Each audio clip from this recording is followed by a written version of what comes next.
Hello guys, good afternoon. Making lunch. We're making chicken, deep fried chicken, and first I boil it and then I'm frying it now.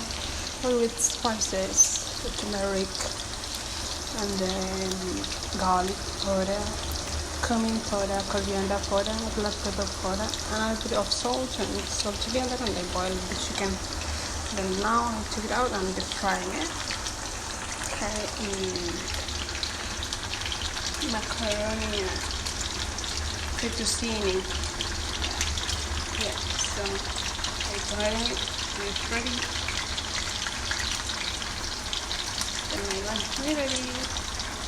Please try it. It's a simple recipe. Like, subscribe, comment, and share.